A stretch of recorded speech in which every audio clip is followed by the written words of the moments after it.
Well, thanks to Professor Holloway for having me out. Thanks for sharing your class. And thanks to all of you for coming out in this frigid weather, talk a little political philosophy. So I'm not a constitutional scholar. I'm not a political scientist. As Carson said, I'm a philosopher. I work in political philosophy. So I'll be approaching the U.S. Constitution. I'll be sort of building up to kind of a reflection upon the U.S. Constitution using sort of debates in contemporary political philosophy to highlight what I think is its significance. I'll say a little bit more about that as we go forward here. So along the lines of what I was just saying, that I'm seeking to situate the U.S. Constitution within the context of debates in political philosophy between what is called ideal theory and non-ideal theory. So there's kind of debate within political philosophy between ideal theorists and non-ideal theorists. Sometimes this is called a debate between people who kind of have utopian theories of politics, seek to construct an ideal, what would the ideal political order be, and then use that to sort of critique or try to reform our current existing institutions. Or the contrast there is utopianism versus realism, or realist approaches to politics. So we begin with the world as we have it, political institutions as we have them. Importantly, in my argument here would be people as we have them, the human condition as we have it. Another way to put this is between a politics of perfection versus a politics of imperfection. So there's three different ways of sort of making the contrast there. Again, that's ideal theory versus non-ideal theory, utopianism versus realism, politics of perfection versus a politics of imperfection. So my aim is to argue in favor of a politics of imperfection and against a politics of perfection. In other words, my position will be anti-utopian. And so what I want to show is how the U.S. Constitution should be understood as a politics of imperfection, and in this I think it expresses a great wisdom. So as Professor Holloway said, this lecture comes out of this book that was recently published called The Virtues of Limits. So I'm interested in exploring what you might call a paradox in human life, that it seems that human beings, it's part of being human that we transcend limits. And in fact, this is part of our greatness as human beings, that we push ourselves. I mean, I think you see this all the time in college slogans, right? No limits, right? Have boundless aspirations. That you see a lot of slogans along these lines. Another way to put this is it might be something like the contrast between no limits, N-O, and then no limits, like K-N-O-W, like know your limits. And there's a wisdom in knowing your limits. And so I think this is sort of a tension in human life that's interesting and important to explore, that we both achieve what's best in our humanity by transcending limits, by pushing ourselves beyond our current limitations. But it's also the case that we can become dehumanized through not acknowledging certain important limits in human life. Failure to respect the requirements of human dignity, for instance, right? In others, in ourselves, that can put certain limits on our actions, right? And so how do we think appropriately both about the limit transcending aspect of human life and also the way in which we need to properly acknowledge limits? So in my book, I develop an account of limiting virtues that are concerned with properly acknowledging limits in human life. And so these virtues, there's six that I discuss.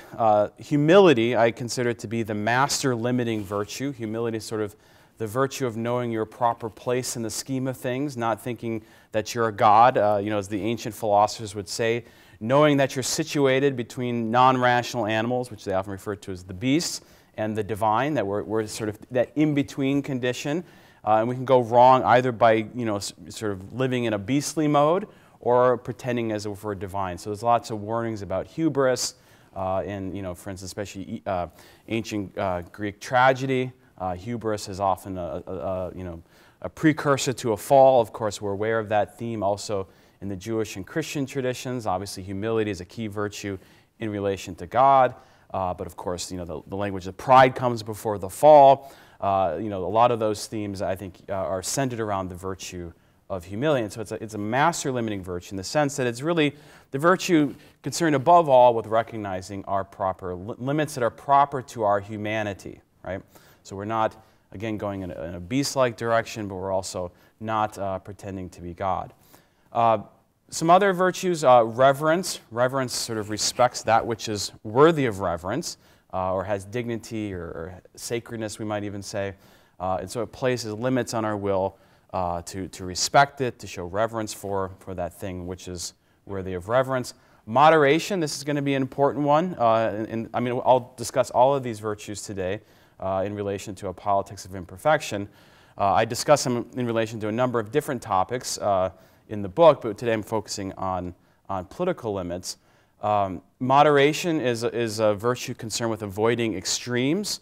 For Aristotle, the ancient Greek philosopher Aristotle, was really a kind of master virtue itself, because the virtues were all, if you've studied any Aristotle, the virtues of character are a mean between excess and deficiency in some action or feeling.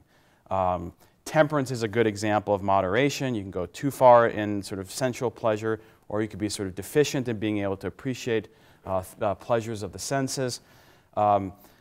But today we'll talk about political moderation as a way of dealing with polarization and fragmentation within the political body. So obviously that's very different from temperance, but also manifests that moderation, avoiding of extremes. Contentment, I think of as the virtue of knowing when enough is enough, being properly satisfied, not making the perfect the enemy of the good, as sometimes people put the expression. So contentment is a virtue of knowing when enough is enough. Then two last limiting virtues I think will be important today as well. One is neighborliness, and the second is loyalty. So these are both virtues that recognize a certain place for partiality in human life. Neighborliness I think of as a kind of human solidarity that recognizes the importance of proximity. So the sort of classic example of this is the parable of the Good Samaritan. Many of you may know this. I mean, it's hard not to know this in our culture. The parable, Jesus is asked, who is my neighbor, right? And he tells this parable, where this Samaritan helps out this wounded man who's not of his own group, right? Who's beaten and left for dead on the side of the road. And he sort of flips the question and says, who was a neighbor to this man, right? And it was like this priest and Levite passed by on the other side, right? So clearly it's the Good Samaritan who's the neighbor, even though the person doesn't share in the same political community. Now some people see that as a kind of, in one sense it is an argument for a kind of universalization of the neighbor, right? But importantly, the neighbor is still someone who is nigh, who's near, right? So it still gives important place to proximity, even if the person who's proximate to you is a stranger, right? So it's a kind of form of human solidarity that responds to concrete humanity. And then loyalty is once we form relationships with those people who are around us, it's appropriate for us to form bonds of attachment, bonds of loyalty. These will often be identity constituting bonds of attachment and loyalty. And so again, that's another limiting virtue. It limits in a way, a lot of moral philosophies, utilitarianism, Kantianism, these are two prominent modern moral philosophies. They focus on the universal or obligations to humanity or to all sentient beings, but they don't often have a place for these more particular bonds of attachment, these more particular demands of concern. And so those are limiting virtues with respect, in fact, to the impartial demands of morality. All right, so that's a kind of brief overview of sort of the themes of the book, which are in the background here to what I'll be talking about today. So you'll see I'll draw on these limiting virtues as we discuss both the Constitution, but also this broader debate within political philosophy between ideal theory and non-ideal theory, or between a politics of perfection and a politics of imperfection. Okay. Anyone know? It's maybe hard to see this image, but that's I believe, an image of the Tower of Babel. So the Tower of Babel is sort of a great instance of a kind of utopian project of building a tower to heaven. Oftentimes, utopian projects are about bringing heaven to earth, right? Trying to make life a sort of paradisical state, or maybe trying to get back to a previous paradise that is said to have been lost. There's a number of different ways of thinking about a utopian project. but I thought that was perhaps an apt symbol as any. So I want to say a little bit more here about a politics of imperfection. So my own view is going to be defending a politics of imperfection. I think one of the worries that comes up here is that maybe this is just endorsing a kind of quietism. So quietism is where we just sort of let things be as they are, right? So let's just leave things as they lie, as it were. And, you know, maybe that's politics, right? We'll just try to defend whatever actually exists, right? My position is not, in fact, that we should just sort of accept things as they are. I mean, some things we should probably accept as they are because they're good, you know, but some things are bad, and we need to think about where might we be able to find improvement. So I do think in many ways it's appropriate with a politics of imperfection that we should seek improvement. But a politics of imperfection requires us to acknowledge that perfection in politics is not feasible. So there's a sort of challenge of feasibility, that feasibility considerations should place constraints on the kinds of politics we seek to pursue. Right? We need to act within the realm of what's possible, right? Not what's ideal, because part of what I want to bring out is when we act only for the sake of the ideal, right, this ends up causing problems if we're not limited by what's possible or what's feasible. So there you see that theme of limits. So the politics of imperfection requires us to acknowledge that certain things are not feasible, and the attempt to achieve it often brings about greater problems than those it sought to overcome. And we see this in many of the utopian projects of the 20th century. Right? Great destruction, you know, was wrought by these attempts to bring heaven on earth. And in essence, in their attempt to bring heaven on earth, they in fact brought about hell. Right? Again, you might just think about the Soviet Union or National Socialism and so forth, right? Okay. So it's significant, I think, that the word utopia is formed of the Greek words, I might pronounce these wrong, but ou, or not, and topos, place, which suggests that utopia is a no place. It exists nowhere except for in the imagination. Sir Thomas More wrote a famous book on utopia, and so he as far as I know, coined this phrase. It was a bit of a play on words, that a utopia is literally a no place. It exists nowhere except for in the imagination. So with that, we can think about a politics of imperfection as an embrace of somewhere. I'm giving a discussion, a lecture, or more of an open forum discussion later this afternoon, if you're interested to talk to Professor Holloway, on the somewheres and the anywheres, on patriotism and cosmopolitanism. So this is a prominent political debate, of course, between those who see themselves as primarily citizens of somewhere in particular and those who see themselves as cosmopolitans or citizens of the anywhere, so to speak. There was a book by David Goodhart called The Road to Somewhere, kind of on the populist revolt and the future of politics, and so it's a very interesting book. But I see a politics of imperfection as bracing somewhere in particular with all of its imperfections. We should seek improvement where needed, as I suggested, but we also need to find a way of being at home in the world amidst imperfection. The goal is to pursue a good enough condition. So there you see there's an aspect of contentment there, right? We need to know when enough is enough, not make the perfect the enemy of the good. But also this theme of being at home in the world is one I'll bring out more in what follows, but it's a key theme in the book. I think human beings have a need to belong, a need to, in spite of the hardship that exists in the world, feel in some way at home in the world, at peace with the world to some extent, even if not everything about it is as it should be. So that's a hard thing to get right, but I think a politics of imperfection seeks to do that in the political domain. Okay.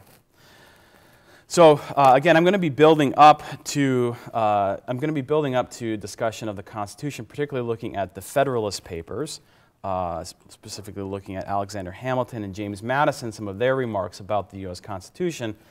But before getting there, I want to talk again about this debate in political philosophy around ideal theory and non-ideal theory. So this is G.A. Cohen here. He's a famous political philosopher of the 20th century. He held a chair at Oxford University, also a famous Marxist or socialist. And so he put forward an ideal theory of justice. So he says, he views that the principles of justice are, as he puts it, fact insensitive, in not being subject to practical considerations of feasibility. If justice is each person getting her due, then justice is her due irrespective of the constraints that might make it impossible to give it to her. So that's a nice, I think, expression of an ideal theory in political philosophy, that it's not, our view of justice should not be subject to constraints of what's feasible. It's giving people their due, even if it's not possible to give people their due, right? That just shows the world is faulty in some way if we can't give people their due. You can see the attraction of that, right? It's uncompromising, right, in its sense of justice, the demands of justice. The world is not as it should be, and it's our job to correct it as far as possible. You might think famously of Ivan Karamazov and the Brothers Karamazov, Dostoevsky's novel, The Brothers Karamazov, where he talks about, in the story of the Grand Inquisitor, correcting the deed of the world, right? That we're to correct all that the world is out of joint, so to speak, and it's our job to put it back in order. Now, to some extent, that's a legitimate project, as I've said. We do want to seek improvement, but are there limits to that? Ivan ends up saying, I'm going to hand back my ticket to life in the world because the world is fundamentally corrupt and unjust. And so he lacks that, as I called it, at-homeness in the world, right? So there's a danger here in ideal theories of political justice that they just foster a kind of alienation. And alienation is another way you might talk about not at-homeness, right, or not being at home in the world. And so I think this is a real concern with in particular G.A. Cohen's view. So he holds a view of justice that's known as luck egalitarianism. Luck egalitarianism says that we need to correct for all instances of bad luck, right? We need to equalize anything that's not due to choice, but rather is due to luck, right? So life is full of good and bad luck, right? We're never probably going to perfectly address every case of bad luck. But he says we should strive as far as possible to equalize that, even if it's not possible, right? It just would mean justice is not possible, but justice is still required. A different view, which I'm not getting into in this lecture today, that I defend is a sufficientarian account of justice. So I think what is important is not that everyone has the same with respect to considerations of how luck affects things, but rather that everyone has enough, right? So you can see how that follows out of my thinking about the limiting virtue of contentment.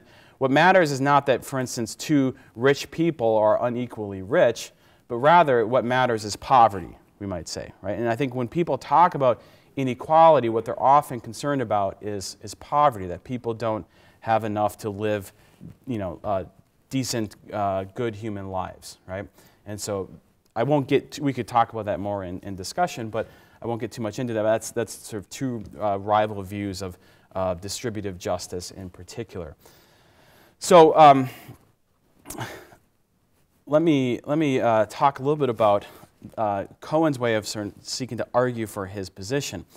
So if you're going to put forward an ideal theory, you have to sort of, it's going to be an act of imagination, right? We have to imagine, where we might find these ideal principles of justice lived out. And Cohen famously suggests, he's got a really short book called Why Not Socialism, in which he gives this example of a camping trip. So he asks us to imagine a camping trip. And he thinks that a camping trip is a scenario where we would find socialist principles appealing, right? That we would think they'd be appropriate and that they could actually be lived out. And so, we would share our possessions with others, right? If someone, doesn't have enough of something, we would share and make sure, basically everyone would, the sort of principles of equality would be operative here. And so this is what he thinks. This is our starting point for thinking about justice. So what we would do in the camping trip is what we would do, what we should do outside of the camping trip. Of course, part of the problem here is, again, around feasibility considerations. He notes that the aspiration of socialists is to realize the principle that structure life on the camping trip on a national or even international scale. However, it is not clear that these principles would even work on the campgrounds. You think of, say you go on a camping trip with someone and like everyone was supposed to bring a certain amount of stuff, and then you've got a friend who's just a moocher, right? Just mooching off everyone else, and acrimony breaks out, right? Or you might think of, maybe there's free riders on the campsite, right? So life is full of this kind of thing, right? Where people, they're moochers or free riders on other people's, they want to kind of take advantage of other people. And so, so that already on the campgrounds, we might wonder whether this thing's really going to work as he suggests it does. Okay. Sorry, I forgot my clicker here. So Cohen, like many utopian theorists, thinks the primary problem is a design problem, right? So it's not something inherent necessarily in human nature, but what we need is someone who's just intelligent enough, right? Someone in a lordly position to kind of organize society, who's going to design the system appropriately such that we could have this utopian society. He says, we do not know how to harness human generosity. We do not know how to make generosity turn the wheels of the economy, whereas we know how to harness selfishness through the market. Sort of Adam Smith's famous idea that, the invisible hand, you don't ask for the butcher's and the baker and the brewer's benevolence, but rather you appeal to their self-interest, right? And through everyone acting on their self-interest, it redounds to public benefit. That's sort of classic Smithian argument for the virtues of the free market. So Cohen acknowledges that the key advantage of capitalism is that market signals allow for efficiency in production, and so the question arises of whether the socialists can make use of these market signals without relying on typical market incentives. This requires that people pursue economic gain of markets for the sake of the community, not for themselves. So the task here is, he recognizes the market has this productive value, right? That we can, if we want to redistribute wealth, you need wealth creation. The market creates wealth, but you need people to pursue that economic gain without seeking their own advantage, right? So it seems to require a significant degree of generosity. So the question arises, is that feasible? Well, Cohen is going to say, well, whether it's feasible or not, it's how we should live, right? By virtue of his view of the camping trip, right? But just to get more to this issue of feasibility, this is David Hume. He was good friends with Ben Franklin, influential on a number of the founding fathers, as they're called. Also a Scottish philosopher, probably the most famous Scottish philosopher. Got a nice wig there and suit. So my basic contention is that Cohen is wrong to think that design challenges are the main problem. Rather, the limits of human sympathy and generosity are more the important reason why we will never realize the socialist utopia that Cohen puts forward. Indeed, as David Hume contends, it is because of the limits of sympathy and benevolence and the moderate scarcity of material resources that we need justice, which he famously describes as a cautious, jealous virtue. Now, I don't think it's quite right to call it a jealous virtue. I think justice is about giving people their due, right? But Hume was a great stylist, and it's a memorable phrase. But the point is, it comes out of this concern with each person getting their due. So I think we can go further also than just appealing to the limits of sympathy and generosity. We need justice not only because of limited sympathy, but also because of human tendencies towards rapaciousness, dominance, cruelty, many forms of selfish behavior that's at the expense of others. So I think we need to acknowledge that human beings are a mixed bag. I think this is going to be something we see very much acknowledged by Hamilton and Madison in the Federalist Papers. To use Hume's language, while we may have a particle of the dove within us, that is tendencies to sympathy and benevolence, albeit limited, this exists alongside elements of the wolf and the serpent, right? So again, you have this kind of mixed bag view of the human condition, that we have good tendencies, we have bad tendencies. And yes, we should try as best we can to bring out the good and avoid the bad, but such is the human condition that these things have always been with us, and we need some way to think about politics in light of that. So I already said that I think he overstates things and talking about it as a cautious, jealous virtue. It's about justice should be seen as giving people their due. avoiding, as Aristotle puts it, overreaching in benefits for ourselves. So this is the Greek term here for this overreaching, sometimes translated as greed, is pleonexia. It's a classic sort of the vice opposed to justice. Pleonexia involves the overreaching of benefits for yourself at the expense of others.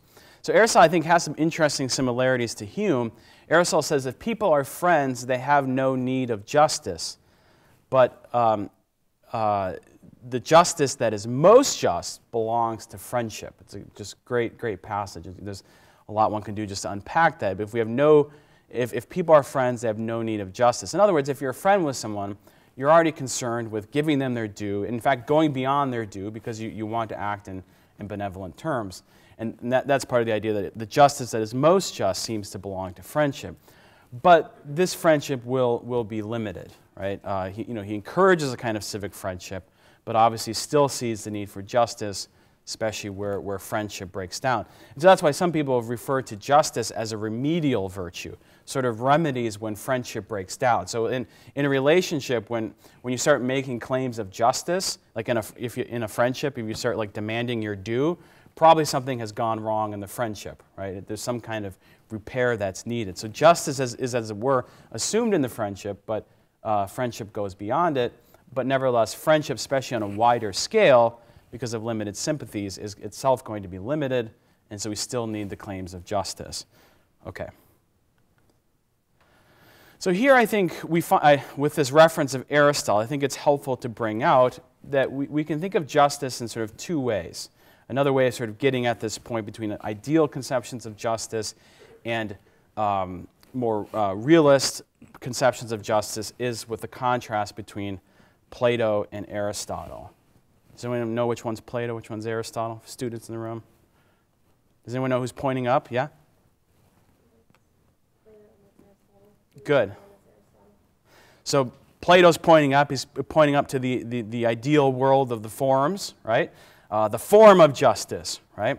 Whereas Aristotle's pointing to the world as we have it, or the world of what Plato would say the world of appearances, or the phenomena. And so I think that's a nice sort of contrast in the sort of ideal versus sort of non-ideal theory of justice. You've got Plato pointing up to the heavens, or the ideal form, and Plato pointing to sort of the world as we have it, right? So Cohen himself is explicit that his view is a Platonic view of justice. Again, he says that justice is people's due, irrespective of the constraints that might make it impossible to realize it. He explicitly regards his position as Platonic one, which seeks to grasp justice in its purity, that is, in its ideal form. If any of you have read The Republic, he constructs this ideal city. Right? Now, first of all, it's after there's a more modest city that was suggested, which would have to require a certain amount of contentment. I'm not going to get into interpretations of whether Plato himself actually had an ideal theory of justice. He puts forward this ideal theory with this ideal state, but it's against the acknowledgement that we're not content with this more modest state, because one of the lines is we wouldn't have pastries and such, right? If we'd have to, pastries are too decadent, and so because we want pastries, we have to have basically a very overbearing state, to help us curb our desires. And it's wonderful read. If you haven't read Plato's Republic, you should at some point. It's just a great read. But from that, we're kind of using Platonic here with scare quotes, because there's a way of thinking Platonic justice is this sort of ideal form, right? And so Cohen, this political philosopher we've been talking about, puts forward this Platonic theory. In contrast with this Platonic theory conception of justice, we can speak of an Aristotelian conception of justice that acknowledges that justice is constrained by the contingent reality of the human condition, since justice should be above all concerned with enabling us to live and to live well in human community. So Aristotle in the Politics, when he talks about how he gives a kind of genealogy of the political community, how it's formed. First of all, you have families, and they sort of come together. They come together for reasons to live. So there's division of labor, and people do different tasks, and so you're not always having to work all the time. But ultimately, it's to live well. that you have leisure time and culture and so forth that a more complex society makes possible. And so for him, justice is that by which the political community is preserved, right?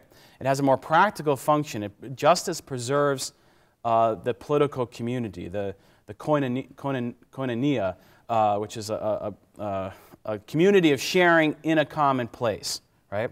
That enables us to live and to live well as human beings. We can only truly achieve our good in and through the political community, and so justice is that by which we preserve that community, right? So it has a more practical function. It's to preserve the community so that human beings can live as well as possible. But it's not it does acknowledge the constraints of the human condition. So, Plato famously in the Republic wanted to abolish private property. He wanted children to be raised by the states, and like wives in common and all kinds of stuff that actually you see replicated in Marx.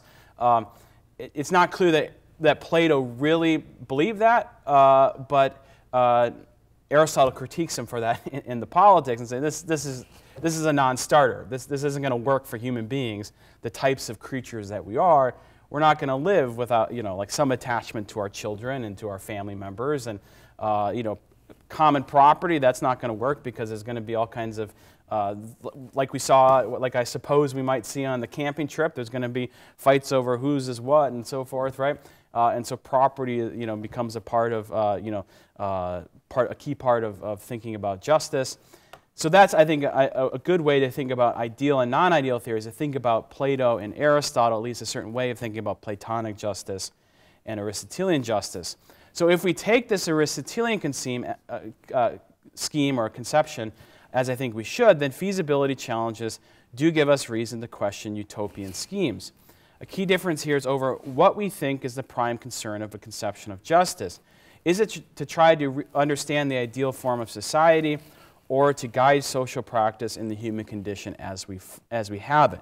So in one sense, the first is an academic enterprise. We want to understand the ideal form, right? And Cohen actually sort of puts it that way. Cohen is sort of the leading sort of proponent of this ideal theory.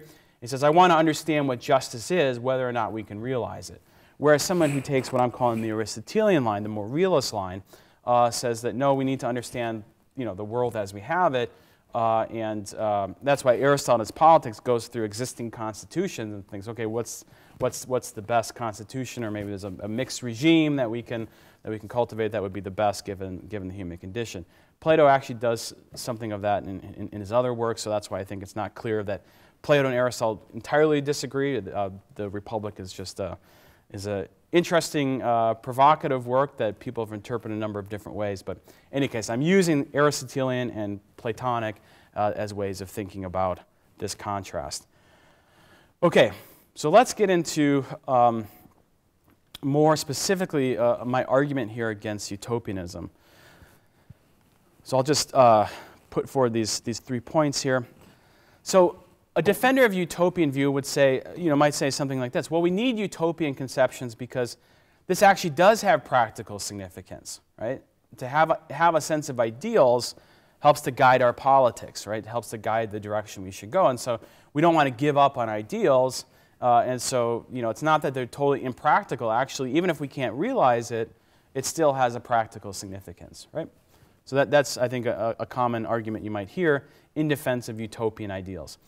So I don't want to deny the importance of ideals. I think ideals are important in the sense of aspirations for making life better, but it is when they become utopian that I think they're problematic. So my fundamental complaint here is that utopianism wages war with the world as we have it. As one person, philosopher I like named David Wiggins puts it, it engages in a metaphysical crusade against contingency, which is mouthful, but it's saying there's something fundamentally wrong with the world, right? And we need to correct it. It's that Yvonne kind of I'm going to correct the world, right? In that sense, it's a kind of Promethean aspiration that I can be a master of the universe and remake it. And so all utopian schemes have generally involved some kind of Promethean tendency within them. You see that with the building the tower. I got the image of the Tower of Babel here again. This sort of I can build a tower to heaven, right? So that's going to be my fundamental complaint, but I also see it's actually counterproductive for realizing the good that's possible. So that's another key part of my complaint, as we'll see. As Hungarian philosopher Earl Colony put it, utopias are in fact intrinsically at war with the basic structure of reality. Thus, strictly speaking, they are unrealizable. Nevertheless, they offer another world, an imaginative world, in place of the world as we have it. The purity, exclusiveness, and isolation of the utopian dream world proclaim the negation of the world of division, of mutual awareness of alterity, which is otherness, with the ever-renewed demands of adjustment, of friction, compacts, and compromise. Right? The world as we have it is one in which we often have to compromise, rather than we can just get our way whatever we happen to think the ideal is. So again, the complaint here is that the utopian project constructs an imaginative other world by which it critiques the world as we have it that will never measure up to this ideal world that we've constructed in our minds. So the basic structure of reality that utopianism is at war with here is not only inequalities of natural endowment, our limited sympathy, the mixed bagness of human nature, but also the fact that there are many good things we seek to attain that cannot all be fully realized together, while at the same time there are many bad things we are seeking to avoid that cannot all be avoided. I should just say on the point of equality, go back to my way of thinking about sufficientarian justice, I do think it should be based on a fundamental moral equality or equality of human beings with respect to their basic dignity. But so part of why we're concerned with people not having enough is because it's about a respect for human dignity. But I don't think that requires that we all have exactly the same. Rather, I think what we should aspire to is something like Tocqueville talked about in Democracy in America, an equality of condition, where people operate in terms of mutual respect. They have work that contributes to the common good, and they earn esteem and respect through that as well. So that's sort of my so I don't want to make it sound like I'm against equality as such. With all these things, it's how do we think about it? And there's certain problematic utopian schemes often tend to endorse an egalitarian view, but I think it's an egalitarian view that's problematic. So given this sort of problem of we can't realize every good thing while avoiding every bad thing, we often have to make choices about how best to bring out the good and avoid the bad, knowing that perfection cannot be achieved. We must do so in a social world where other agents are seeking to do the same, but where they do so in ways that can come into conflict with our aims, and so compromise is often necessary. And here I think we can see another reason why utopia will never be achieved, because people will never agree on the destination. Right? We live in a pluralistic world where people disagree, and so that's always going to be a part of the reality we live in. I have a quote from political philosopher Roger Scruton, who passed away 2 years ago. I'm not going to read it because I want to get on, just looking at the time, I want to get more onto the Constitution, but more to the same point that utopianism is often a kind of war against the world as we have it. It's not that it has its practical function is a kind of rejection of the world that really is more of a kind of it's either endorses a kind of violence, as we've seen in the 20th century, or a kind of just sort of lamentation where we throw our hands up and say, oh, the world's rotten, so I'm like Yvonne, I'm just going to hand back my ticket to life in the world. It doesn't pursue the good that is actually possible. So again, that's part of my fundamental critique. So I talk about these different limiting virtues. I'm just going to put this up on the screen. So I think the limiting virtues that I talk about, neighborliness, loyalty, reverence, contentment, and humility, all should constrain how we think about justice. So again, endorsing this politics of imperfection, this Aristotelian conception of justice, where the contingencies of the human condition should constrain our sense of justice, that means our sense of justice has to properly acknowledge limits in human life. So for instance, what we owe to other people depends upon the relations of proximity we stand in relation to them. And it depends upon the proper bonds of loyalty or the demands of loyalty that we have with respect to them. Right? So that should constrain our conception of justice. So those are the limiting virtues of neighborliness and loyalty. So for instance, I think we owe something to all humanity, but we owe something special to our fellow citizens with whom we're engaged in a common political project. right? Again, that will be part of the discussion later this afternoon on the somewheres and the anywheres. But I think that the limiting virtues there of neighborliness and loyalty constrain how we think about justice. Reverence as well. I think part of justice is to acknowledge that people have dignity or are worthy of reverence. Contentment, I've already been sort of pointed to at a number of different places along the way. It says we need a good enough condition. We may disagree on what that good enough condition is, but we don't want to make the perfect the enemy of the good. And humility is also very important here. Utopian schemes, as I've said, often express a Promethean mindset that seeks to bring about heaven on earth. However, the virtue of humility requires us to acknowledge the inability to understand and control complex human affairs and to direct them towards our ideal ends.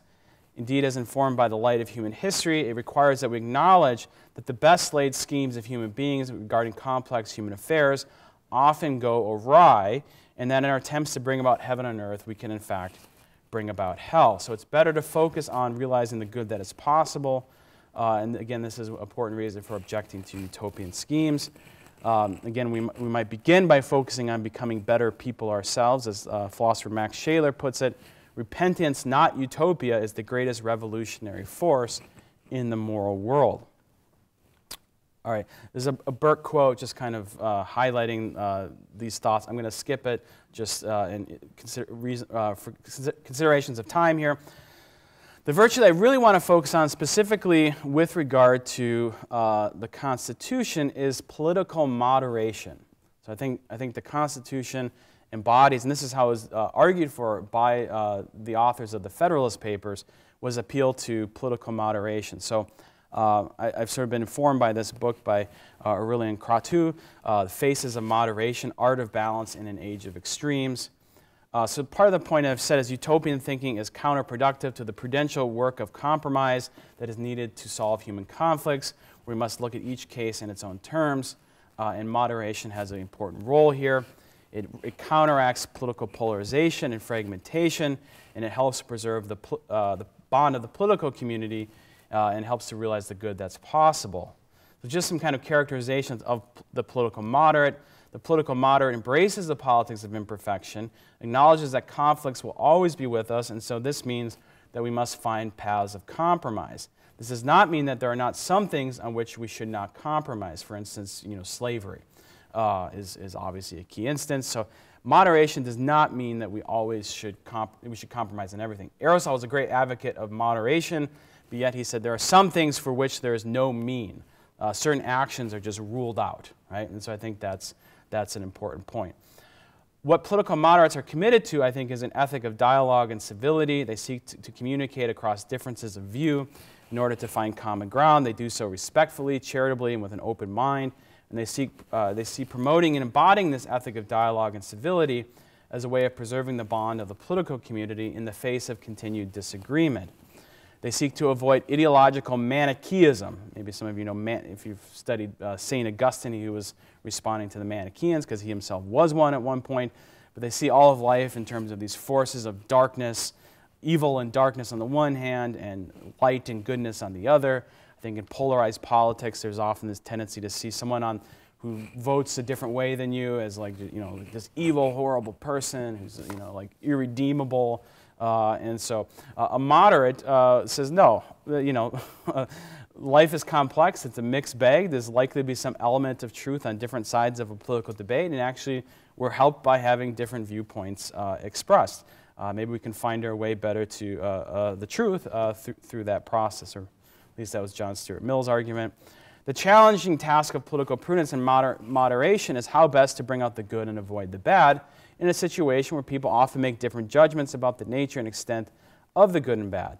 Political moderates, such as myself, don't like ideological purity tests, and thus they tend to be nonconformists. It actually requires courage to be a moderate sometimes, because you have to stand up to groupthink.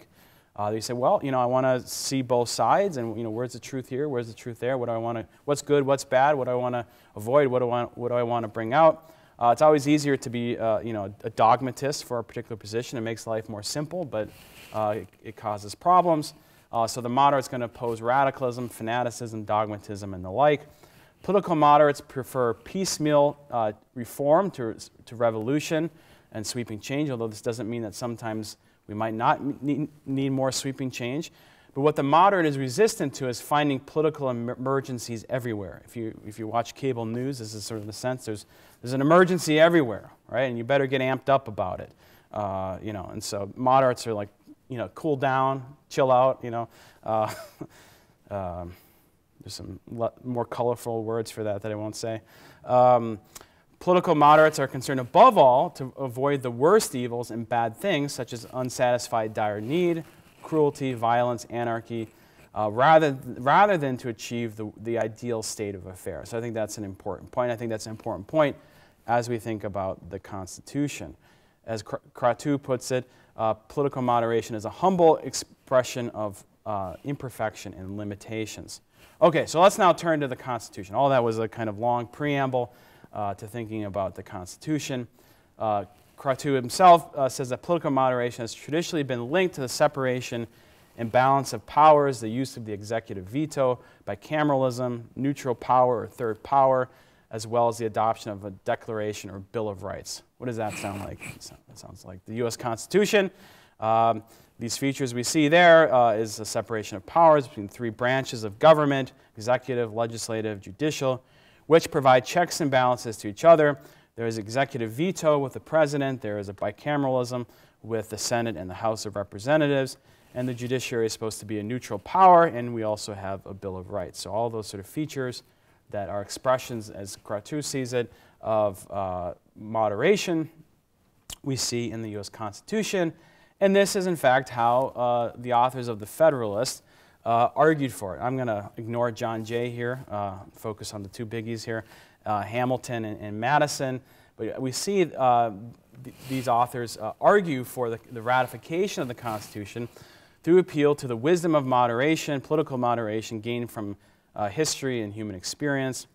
So Hamilton speaks of the role of human affairs of ambition, avarice, personal animosity, party opposition, etc., as inducements to moderation, as he is concerned to balance the efficiency of the federal government and the union between the states with liberty.